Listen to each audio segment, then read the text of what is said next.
Hello everyone, welcome to my YouTube channel. আশা করি সবাই খুব বেশি ভালো আছেন, সুস্থ আছেন। আজকে আমরা নতুন একটা ভিডিও নিয়ে চলে এসেছি। আজকে আমরা দেখব টি শার্ট ডিজাইন। আজকে আমরা দেখব খুব ইজি ওয়েতে, সহজ ওয়েতে, আমরা যারা বিগিনার আছি তারাও যেন খুব ইজি ওয়েতে আপনারা বুঝতে পারেন কিভাবে টি শার্ট ডিজাইন করতে হয়। টি শার্ট ডিজাইন বলতে খুব ইজি একটা কাজ, জাস্ট একটু ফরম্যাটটা বা আমাদের ডিজাইনটা যেন একটু ঠিক থাকে, সেটাই, এছাড়া আর কিছুই না। খুব ইজি, খুব সহজ একটা কাজ।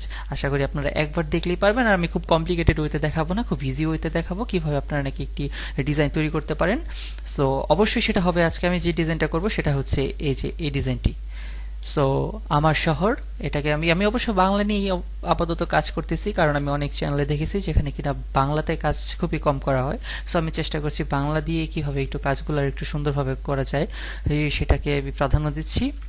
অন্য টাইপের ভিডিও আসবে, আপাতত আমি বাংলার কন্টেন্টগুলো একটু চালিয়ে যাই।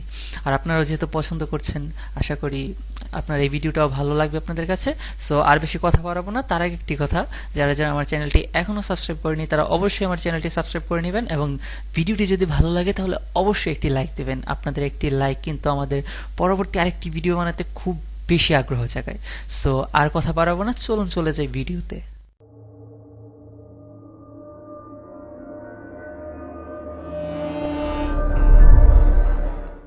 প্রথমে আমি ইলাস্ট্রেটরে চলে যাব, ইলাস্ট্রেটর থেকে চলে যাব নিউতে, অথবা ফাইল থেকে নিউতে চলে যাব। যাওয়ার পর আমরা এখানে 1000 বাই 1000-এর একটা আর্টবোর্ড নিব, 1000 বাই 1000। আর অবশ্যই কালার মোডটা থাকবে CMYK, কারণ আমরা যেহেতু আমাদের এই ডিজাইনটাকে প্রিন্ট করাবো, সো প্রিন্টের জন্য অবশ্যই CMYK কালার বেস্ট। RGB-তে হচ্ছে আমরা যখন ওয়েবে কোনো কিছু পাবলিশ করব তখন আমরা সেটাকে RGB-তে কনভার্ট করে নিব। বাট প্রিন্টের যে কোনো কাজ আমরা করব, যে কোনো ডিজাইন আমরা করব, সেটা যদি প্রিন্টের জন্য হয় তাহলে অবশ্যই আমরা কালার মোড CMYK রাখবো। দেন ক্রিয়েট। সো আমার আর্টবোর্ডটা তৈরি হয়ে গেছে, সো এখানে আমি একটি ডিজাইন করব। সো ডিজাইনটা তো আপনাদেরকে দেখানো হয়েছে, এই যে এই ডিজাইনটা আমরা এখন করব। সো চলুন দেখা যাক কিভাবে কি করা যায়। আর এর জন্য আরেকটি কথা, আমি যে এখানে লিখেছি আমার শহর, এই লেখাটা লিখেছি আমি শামীম নূর NSI ফন্ট দিয়ে। সো আপনাদের কারো কাছে যদি এই ফন্টটা না থাকে তাহলে অবশ্যই আমার ভিডিওর কমেন্টে আপনাদের জিমেল অ্যাকাউন্টে দিয়ে কমেন্ট করবেন, আমি আপনাদেরকে ফন্টটা দিয়ে দিব। এটাও খুব একটা ভালো ফন্ট, আমার কাছে এই টাইপোগ্রাফির জন্য আমার মনে হয়েছে এই ফন্টটা আমার কাছে ভালো লাগছে, তাই আমি এটা দিয়ে করছি। আপনারা অন্য কোনো ফন্ট দিয়েও করতে পারেন। আর যদি এই ফন্ট আপনাদের প্রয়োজন হয় তাহলে অবশ্যই আমার এই ভিডিওর কমেন্টে আপনাদের জিমেল অ্যাকাউন্ট দিয়ে কমেন্ট করবেন। সো চলুন আমরা লেখাটা লিখে নিই। আমি বিজয় ইউজ করি, সো বিজয়ের জন্য আমি এখান থেকে বাংলা করে নিলাম। এখান থেকে আমি সাইজটা বাড়িয়ে নিই আর ফন্টটা সিলেক্ট করে নিই। হ্যাঁ, শামীম নূর ANSI, এই ফন্টটা আমি ইউজ করব। সো প্রথমে লিখে নিই। আমি আমার লেখাটা লিখে নিলাম, এটা একটা রাফ হিসাবে আমি উপরে রেখে দিই। হ্যাঁ, প্রথমেই আরেকটা কথা, টি শার্টের প্রিন্টের ক্ষেত্রে কোনো কিছুই কিন্তু আমাদের পাথ মোডে রাখা যাবে না, অবশ্যই সব আমাদের অবজেক্ট মোডে রাখতে হবে, শেপ মোডে রাখতে হবে। সো এই লেখাটা কিন্তু এখন পাথ মোডে আছে। সো এর জন্য আমরা প্রথমে এটাকে ক্রিয়েট আউটলাইন করে নেব। এটা সিলেক্ট করার পরে মাউসের রাইট বাটন ক্লিক করার পর ক্রিয়েট আউটলাইন, দেন আনগ্রুপ। এখন আমাদের সবগুলো লেখা শেপ মোডে চলে এসেছে এবং আলাদা আলাদা হয়ে গেছে। এখন আমরা যে কাজটা করব সেটা হচ্ছে আমার শহর, এই লেখাটাকে আমি নিচে নিয়ে আসবো। খুব ইজি একটা টাইপোগ্রাফিও বলা যায়। আমার শহরে কি থাকে, প্রথমে যদি আমি একটা থিম চিন্তা করি, তো আমার শহরে কি থাকে, শহরে দালান কোঠা থাকে। এর জন্য আমি এই ডিজাইনে পিছনে দালান টাইপের কিছু একটা দেওয়ার চেষ্টা করেছি। সো প্রথমে এটাকে অ্যালাইন করে নিই একটু ঠিকঠাক মতো। হ্যাঁ, ঠিক আছে। এখন আমরা যে কাজটা করবো সেটা হচ্ছে আমরা একটা দালানের মতো তৈরি করব। এর জন্য এখান থেকে আমরা রেক্টেঙ্গুলার টুল নিব, অবশ্যই ফিল কালারটা অফ করে দিব, স্ট্রোক কালারটা ব্ল্যাক দিই, আর এখান থেকে পিটি থাকবে, স্ট্রোকের পিটি থাকবে 1।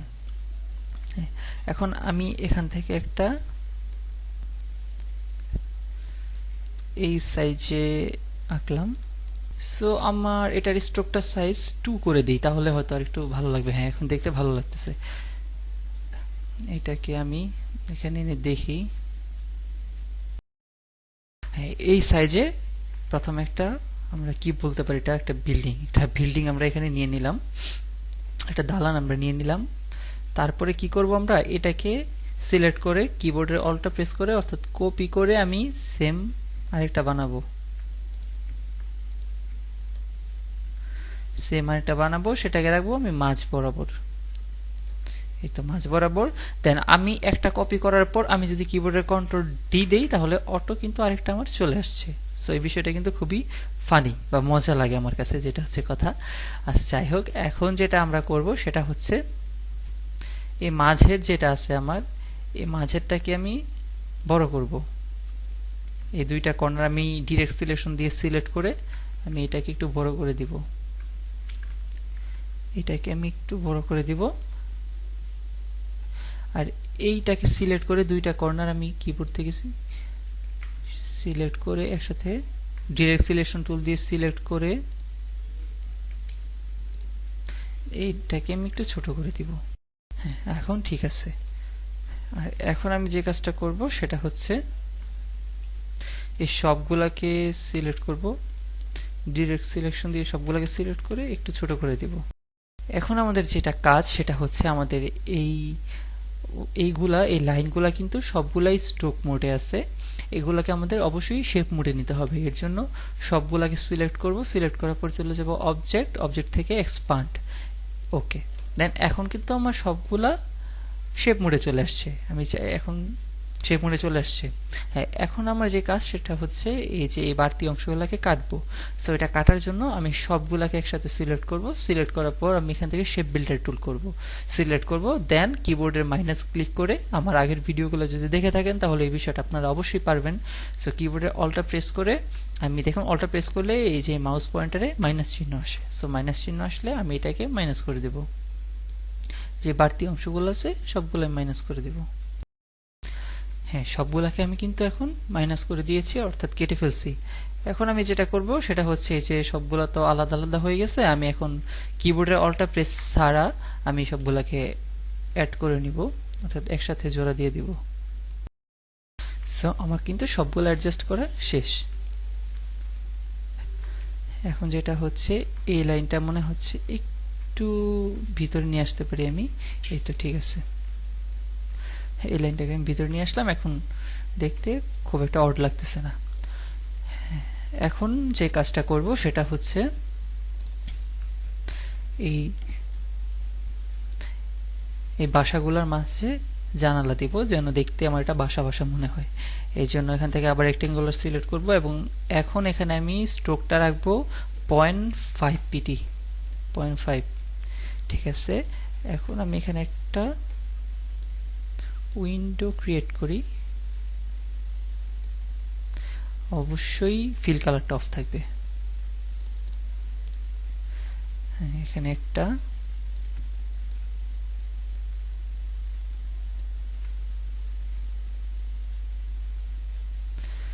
দুইটা অবশ্যই কপি করে আনবো,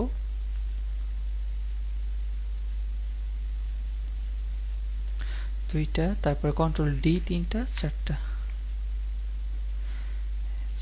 দেন এই সবগুলোকে সিলেক্ট করি, সিলেক্ট করে একটু নিচে নিয়ে আসি। হ্যাঁ, চারটা, ঠিক আছে। তারপরে এই চারটাকে আমি কপি করে এই পাশে নিয়ে আসি। এখন আমার বাসাবাড়ির কাজ শেষ। এখন আমি যে কাজটা করব সেটা হচ্ছে আমার শহরে সূর্য উঠছে। সো আমি এখান থেকে একটা সূর্যের মতো কিছু সূর্য উঠতেছে, সেটাকে আমি নিয়ে আসবো। এর জন্য আমি এখান থেকে ইলিপস টুলটা নিব, ইলিপস টুল নিয়ে শিফট অল্টা প্রেস করে একটা সার্কেল আঁকবো। একটা সার্কেল এঁকে নিলাম, এটা একটু কালারটা অফ করে দিই, ফিল কালার দিয়ে এখান থেকে একটা, হ্যাঁ এই কালারটা দিব। দেওয়ার পর দেখি এটাকে কোথায় রাখলে ভালো লাগে, এখানে রাখা যায়। সো এটাকে অ্যারেঞ্জ সেন্ট ব্যাক, হ্যাঁ এখানে খারাপ লাগতেছে না, হ্যাঁ ঠিক আছে। এখন আমি যে কাজটা করব, এখন এই সবগুলোকে সিলেক্ট করব, সিলেক্ট করার পর শিপ বিল্ডার টুলে চলে যাব। এখন আমি কিবোর্ডের অল্টা প্রেস করব না, জাস্ট এখান থেকে প্লাস থাকা অবস্থায় আমি এখানে জাস্ট একটা ক্লিক করব, এটা আমার আলাদা হয়ে গেছে। এখন আমি আবার সিলেকশন টুল সিলেক্ট করে এই অংশটা কেটে দিব, বাস হয়ে গেছে। এখন যে কাজটা করব সেটা হচ্ছে এখানে আমি পাখি দিব, সো পাখি দেওয়ার জন্য আমি পেন টুলে চলে যাব। পেন টুল থেকে ফিল কালারটা অফ করে দিই, এখান থেকে স্ট্রোক কালারটা দিয়ে দিই 1, দেন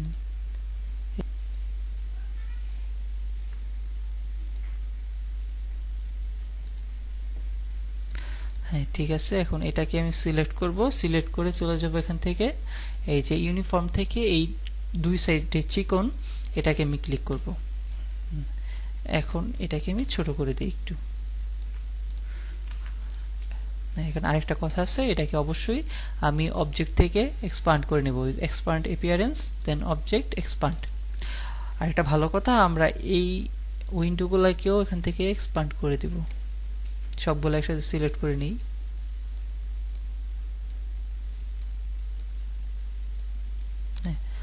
অবজেক্ট থেকে এক্সপান্ড, ওকে। এখন এইটাকে ছোট করি,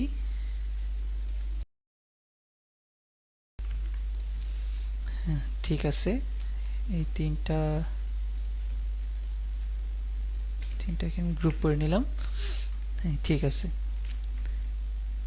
আমার শহরের দালান কোঠাও আছে, সূর্য উঠছে, পাখি উড়ে যাচ্ছে। এখন শহরের একটা নর্মাল সিম্বল যেটা দিতে পারি সেটা হচ্ছে ল্যাম্প লাইট, কারণ শহরে গেলে রাস্তার দুই ধারে ল্যাম্প লাইট দেখা যায়, সো আমরা সেটা দিতে পারি। এর জন্য আমি পেন টুল দিয়ে করব। এখান থেকে আমি ফিল কালারটা অফ করে দেই, স্ট্রোক কালারটাকে আমি এখান থেকে রাখবো, ব্ল্যাক কালার রাখবো 1, আচ্ছা আপাতত 1 থাক। হ্যাঁ এখানে একটা ক্লিক, দেন এখানে একটা ক্লিক,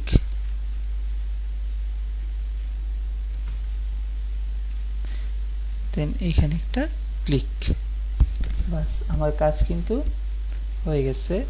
এখন যেটা করব সেটা হচ্ছে ল্যাম্প লাইট তৈরি করতে হবে। একটা ল্যাম্প লাইটটা আমরা পেন টুল দিয়ে তৈরি করতে পারি। লাইটটা তৈরি করব, দেন এখানে একটা ক্লিক করি, দেন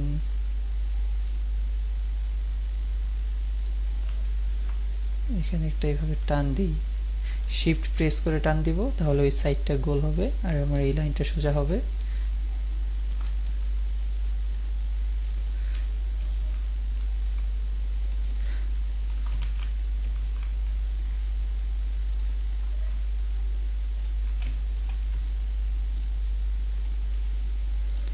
হ্যাঁ ঠিক আছে। এখন এটাকে আমি একটা এই স্ট্রোক কালারটা অফ করে দিব, এখান থেকে একটা ফিল কালার দিব, এই কালারটাই দিলাম। এখন এখানে আমি এটাকে অ্যাডজাস্ট করে দিই, ঠিক আছে। আমার ডিজাইনটা কিন্তু রেডি হয়ে গেছে এখন। সো আমার ডিজাইনটা রেডি। এখন আমি এখানে একটু কালার করব, এখানে আমি একটু কালার করতে পারি। হ্যাঁ আমার ডিজাইনটা কিন্তু মোটামুটি রেডি। এখন আমি যে টি শার্টের মধ্যে মকআপটা করব সেটা হচ্ছে এই টি শার্টটা। সো এই টি শার্টটা যেহেতু ব্ল্যাক, আমি ব্ল্যাকের উপরে প্রিন্ট করব, এর জন্য আমি ডিজাইনটাকে ওই ব্ল্যাক সলিড কালারটা যেহেতু আমার ব্ল্যাক থাকবে, সো আমি এখান থেকে যে কাজটা করতে পারি সেটা হচ্ছে আমি এখানে একটা রেক্টেঙ্গুলার নিলাম, এটাকে আমি এখান থেকে ব্ল্যাক কালার করে দিব, দেন এটাকে রাইট বাটন করে arrange to send to back, okay. Control 2 দিলাম, কন্ট্রোল 2 দেওয়ার পরে এটা এখানে থাক, হ্যাঁ এখানে আনি। সো এটা চাইলে আমি একটা কপি করে রাফ রেখে দিতে পারি, হয়তো ডিলিট হয়ে যেতে পারে, তখন কি করব এর জন্য, ঠিক আছে। এখন আমরা যে কাজটা করব সেটা হচ্ছে আমার এই যে এই উইন্ডোগুলোকে আমি এখান থেকে হোয়াইট করে দেব, আমার এই পাখিগুলাকেও হোয়াইট করে দিব, কারণ ব্ল্যাকের উপরে হোয়াইটটা ভালো লাগবে। আমার এই লাইনটা দেখুন, এটা কিন্তু স্ট্রোক আছে, এটাকে অবশ্যই অবজেক্ট থেকে এক্সপান্ড করে দিতে হবে, এক্সপান্ড, ওকে। এটাকেও আমি এখান থেকে হোয়াইট করে দেব। তারপরে যে কাজটা করব সেটা হচ্ছে আমার শহরটাকে আমি রেড কালার দিব, আর শহরটাকে দিব ব্লু, শহরটাকে দিব এখান থেকে ব্লু কালার, ঠিক আছে। তারপর এখন আমরা যে কাজটা করব সেটা হচ্ছে এই রটাকে আলাদা করব, সিলেক্ট করব এই দুইটা, দেন শেপ বিল্ডার টুলে যাব, শেপ বিল্ডার টুলে যাওয়ার পর এখানে জাস্ট এটা ক্লিক করব, ঠিক আছে। এখন আমি এটাকে ক্লিক করব আর এটাকে ক্লিক করব, এই দুইটাকে আমি এখান থেকে হোয়াইট কালার দিয়ে দিব, আমার শহর। তারপর আমি আমার এই ওয়ালটাকে কালার করতে পারি, এইটাকে রেড কালার, তারপর এইটাকেও রেড কালার করি, হ্যাঁ। আর মাঝের যেইটা আছে এটাকে আমি এখান থেকে ব্লু কালার করব, হ্যাঁ। এখন দেখুন এইটা কিন্তু উপরে আছে আর এটা পিছনে আছে নীল কালারটা, সো এর জন্য আমরা এই দুইটাকে সিলেক্ট করব। সিলেক্ট করার পর শেপ বিল্ডার টুল, জাস্ট এখানে একটা এই যে এই উপর থেকে টান দিব, নিচ পর্যন্ত ব্লু হয়ে যাবে, হ্যাঁ ঠিক আছে। সো আমাদের ডিজাইন কিন্তু কমপ্লিট। এখন আমরা মকআপ করব। এখন যদি এটাকে আমি কন্ট্রোল সি গ্রুপ করে এখানে নিয়ে আসি, আমার ডিজাইনটা কিন্তু রেডি হয়ে গেছে।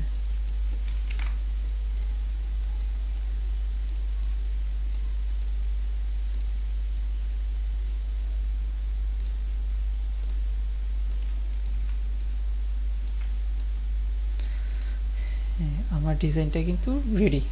সো এটাকে আমি এখন মকআপ করব। সো মকআপ করার জন্য আমি যে কাজটা করব, ফটোশপে যাব, ফটোশপে যাওয়ার পর এখান থেকে, হ্যাঁ ঠিক আছে, এখানে আমি আমার ডিজাইনটা নিয়ে আসব, টান দিয়ে নিয়ে আসি।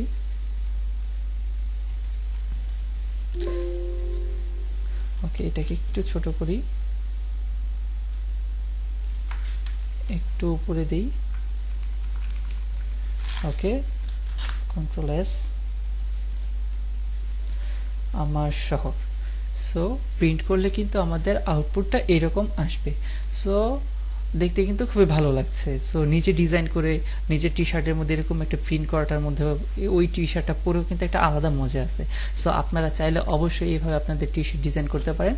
আর অবশ্যই যে ফাইলটা আছে এই ফাইলটার এই যে পিছনে এই ব্ল্যাক কালারটা অবশ্যই রাখবেন না, এটাকে আপনারা ডিলিট করে দিন। ওকে সরি, এটা ডিলিট করে, হ্যাঁ এটা ডিলিট করে দিবেন, বাট এই ফাইলটা যেরকম আছে ওই কালারে রাখবেন। রেখে আপনারা নাকি কি করবেন, এটাকে অবশ্যই ফাইল, এই যে আশেপাশে যা আছে এগুলো কেটে দিবেন যখন ফাইনাল আউটপুটটা আপনি, হ্যাঁ এগুলো সব ডিলিট করবেন। তারপর ফাইল থেকে সেভ এস থেকে অবশ্যই এআই তে সিলেক্ট করবেন। এআই থেকে সিলেক্ট করার পর আপনারা এই এআই ফাইলটা প্রিন্টিং হাউসে নিয়ে যাবেন। প্রিন্টিং হাউসে নিয়ে যাওয়ার পর আপনারা আপনাদের টি শার্টটা দিয়ে বলবেন যে ভাই আমি এইটা প্রিন্ট করতে চাই আমার টি শার্টে, দেন তখন ওনারা করে দিবে আপনাকে। সো খুব ইজিতে খুব সুন্দরভাবে কিভাবে আপনারা একটা টি শার্ট ডিজাইন করতে পারেন সেটা আশা করি আপনারা বুঝতে পারছেন। সো ভিডিওটি যদি ভালো লাগে তাহলে অবশ্যই আমার চ্যানেলটি সাবস্ক্রাইব করবেন এবং অবশ্যই ভিডিওতে একটি লাইক দেবেন। আর যদি ভালো না লাগে তাও কমেন্ট করে জানাবেন, আর কমেন্ট করে জানাবেন ভিডিওটা কেমন লাগছে। সো আজকের কথা বাড়াবো না, পরবর্তীতে আবার নতুন কোনো ভিডিও নিয়ে আসবো। আশা করি ততদিন পর্যন্ত ভালো থাকবেন, সুস্থ থাকবেন।